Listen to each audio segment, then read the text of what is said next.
whether struggling or not, you are always becoming something, and you're either becoming what you desire to be and what God desires you to be, or you're becoming the opposite.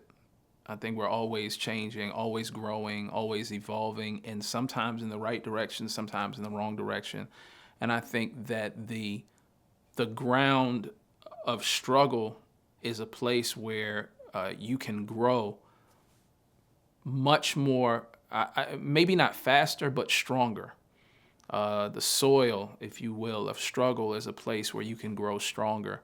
And it may not be comfortable growth, and it may not be exciting growth, and it may even be private growth. There's some things that we struggle with that no one else really knows about. And, even some of the things that we talked about today, it wasn't blasted from the rooftops. During this time, I was still doing ministry, even a lot more publicly than even now, and doing business, doing ministry, doing family, doing music, all these different things we were doing. And so, but still dealing with this very real struggle. And it was during that season of struggle that I believe that we became stronger. And so for the next one that will come, we'll become stronger through that one as well. And I think it's every person's responsibility to manage the perspective of what you may be going through, because what you're going through, again, there's an opportunity, no matter what you're going through, to grow stronger through it. My name's Bruce Goodwin. I'm a pastor at Light City Church. Malachi, my son, is here, and is really one of the number one examples that I have of God's faithfulness, and the fact that he's real and he hears our prayers. And, family is very important to me. So even as a teenager and coming up into young adulthood, I would think of the day that I would have a son, have a child. And myself and Rotoya got together. We built a relationship, a friendship that grew into much more. And as we were in our engagement season and going through the preparation for marriage and different things like that, we found out that it may be difficult for her to conceive, to have a child.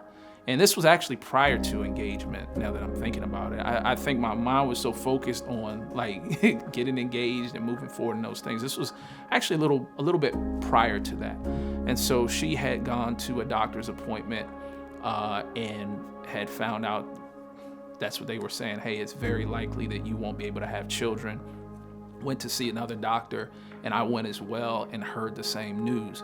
And so, of course, at that point, it was kind of a fork in the road when it comes to faith. I believed at that time that God would bless us with a child. It was, even though I believed that, it was still a very scary moment hearing that. It was a very difficult thing to hear. Again, being young and not exposed to a whole lot of stuff in the, older / quote unquote older adult world, I just never paid attention to it. And now I know that it's actually a lot more common than people talk about or give it credit for. But anyway, we found out that news, and it became it was a shocker. I started to pray, started to believe God. I remember even when we sat in the doctor's office and the doctor came back with his words, and I think I remember them verbatim. If you all are able to have a child, hold on, let me say this correctly. Having a child will only be a dream for you. That's what the doctor said. I remember walking out of the doctor's office and looking at Rotoya and being like, he doesn't have the authority to speak those words, and he can say whatever he wants. But I'm choosing to trust God. Everybody doesn't have that conviction for that, and that's not to judge anyone. This was a personal decision that I made, and a personal decision that we made together as a couple. So it's not to suggest one way or another that someone facing that type of situation should move forward or not move forward, but it's something that you have to resolve in your own heart. And for me, I had resolved that I'm trusting God, I'm believing this. This is something that I desire, but even if it doesn't happen, will I be disappointed? Yes. Will I feel as if something is missing? Most likely for a while. But if it doesn't, I'm going to be okay.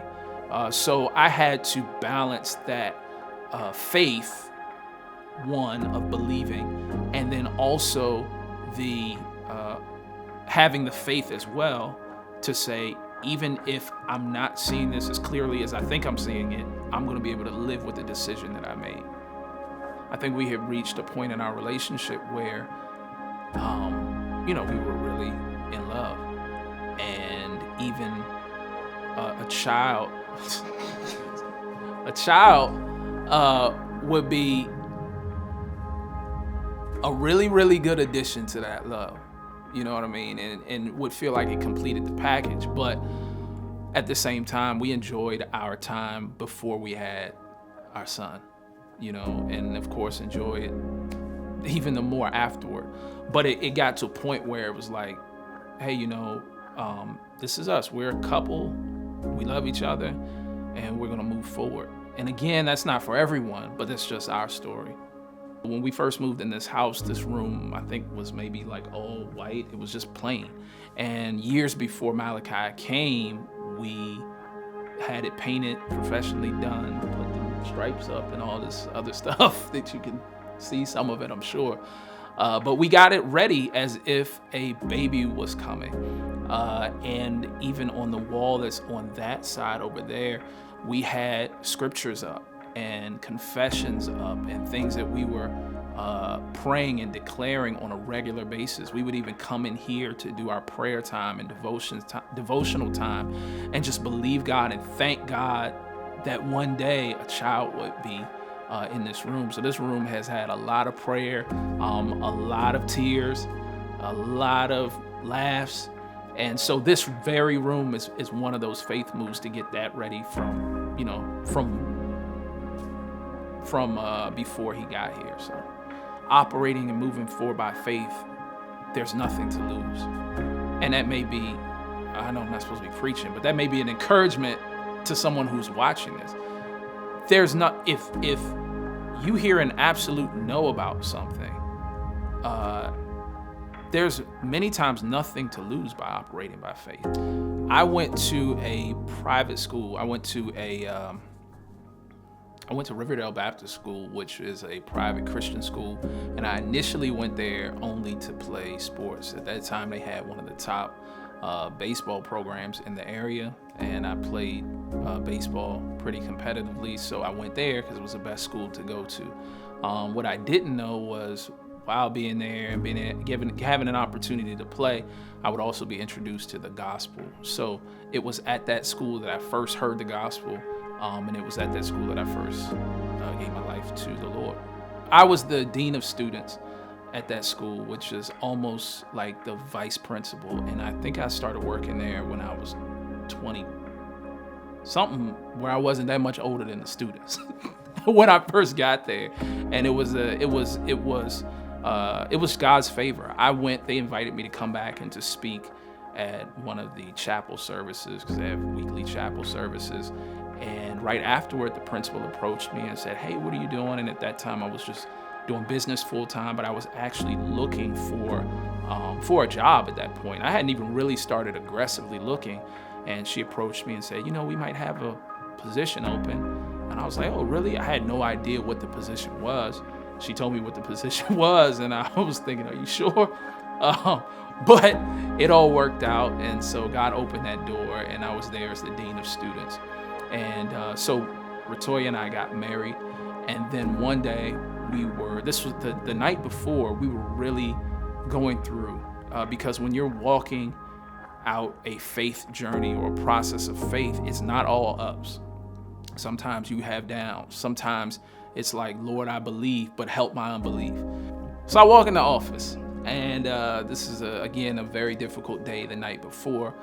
I get into the office, I go to my mailbox as I normally do, and I open up my mailbox and look inside. There's a letter. The letter is addressed to Mr. and Mrs. Goodwin, which is interesting because I'm the only one that works there. So I get the letter, I open it up. On the outside, it looks like any other letter, but on the inside, there is a hand-drawn note there, and it's obviously hand-drawn by a child, like an early elementary school or younger child. And I work with high schoolers, so everybody I'm working with is 9th through 12th. There were younger kids at the school, but they were on a totally separate wing, especially this age group. In fact, I think they were in a different building. So I look at the letter, and the letter, which I have on this phone right here, it says, "Hi, Mom and Dad, how are you? I miss you very much." And I'm thinking, where did this letter come from? Now, on the letter is sunshine in the corner, and then there's a rainbow, which the rainbow represents the promise. And so promise was actually the name that we had picked out for our child because we thought that our first child would be a girl. And so we had said we're going to name her Promise because we've been believing God for his promise. And so I'm seeing this rainbow, I'm seeing this handwritten note, and no one knows where it came from. I went around to the people who worked in the office. They didn't know where it came from. No one put it in my office. I even checked on the elementary school side to see if there was a child in the school named Malachi who had parents with the last name Goodwin. There wasn't. And so that letter was to us a sign that God was hearing our prayers. I still can't explain where that letter came from other than it was divine. I truly believe it was divine intervention. And so on the letter, on the back of it, it says signed, it was signed Malachi. So it says, "Hi, Mom and Dad, how are you? I miss you very much." And then on the other side is signed Malachi. And we said, well, what's the significance about Malachi? We know Malachi is an Old Testament. And so we looked up the actual name of, what Malachi means, and it means the divine messenger. So here's a divine message with the promise. And it was, I can't even explain it. I think my wife came up to bring me some lunch that day, and I brought the letter out and just showed her in the car. And it was just such a moment to see God do something tangible, unexplainable. Again, no one knew what we were dealing with. No one knew we were believing for a child. This wasn't in the picture at all. Nobody at work snuck this letter in. It literally came out of nowhere and was exactly what we needed in that moment to encourage us, to reassure us, and to help us continue to walk out that process by faith. And it didn't happen the next month. I think there was maybe 3 more years after that. 3 more years of praying and waiting. And but at that point, I was very aware that God was on the scene and was doing something. And that message became a reference point to me, and it still is a reference point to me. Even sometimes when I'm dealing with challenges in other areas of life, I think back to that letter, and I think back to that moment as a memorial, really, of God's faithfulness, of the fact that he hears us when we call, of the fact that he knows exactly who we are, where we are, what we need, what we're praying for. And I mean, that letter will be something that I will remember for the rest of my life. I guess I could say probably one of the seasons where the most tears I cried. Feeling like as a woman, is that, there's something wrong with me. Like, okay, what if I'm not able to give my husband the gift of a child? Because I've heard him, like you said, I've heard him always say, like, he wanted children. And I've heard him, even just express to me and be honest with me, like, hey, I do have these thoughts of like, what if I'm never able to, give my parents a grandchild and things like that. So having those thoughts in my mind as a woman, and just the way I'm made, I love to love people, and so like, am I always going to be without in this area? It was difficult. It was difficult. Holy Spirit would come into our conversations and come into our moments of being down and just bring his presence in there and even shift our focus back to what we were believing for and just back to who he is and how good he was. And so our relationship grew stronger through that season. We enjoyed our lives a lot during that season, which I really loved that we did. I mean, we traveled, we made some crazy, beautiful memories, even while we were waiting for this promise to come forth. And so, as a husband, he was literally so supportive, so loving, so kind, gentle, never made me feel less than or that I wasn't good enough, but always like, hey, we're going to walk through this together, from stepping out in faith and trying on clothes with me with fake bellies, like fake maternity bellies, and smiling in pictures with me by faith, and painting this room by faith, and, picking out names and praying over our children by faith. He just was right there, and we walked through it together. So, yeah. I don't know if this is allowed, but I'm having a crying moment. So, I will never forget that moment. We had gotten a phone call. We were in our room, and we were standing we've got a bathroom that's got double mirrors, and we were like standing in the middle of the floor. And she says, "Oh, I have a message from the doctor." And so the message came on, and we were both standing there, and the doctor said, "Hey, guess what? You're pregnant." Hi, congratulations, Rotoya and Dana. Your test was positive. And Rotoya, both of us went wild. Well, she went wild. My jaw dropped. Both of our jaws dropped. If you see the video, you will see both of our jaws drop at the same time. And then we looked at each other, and it was just a moment of just excitement, man, rejoicing. And at the same time, then concern came, because I was like, wait a minute, hold up, don't, because she was jumping up and down, and I remember saying, don't jump up and down too hard, as if she could do something to damage the baby. I don't know what I was thinking. All I know is I was happy, and I recall that as being one of the happiest moments of my life, seriously. And so yeah, that was a very, very, very special moment. When I think of the moments that define the whole process, I think about the moment of finding that letter in connection to the moment of hearing that voicemail.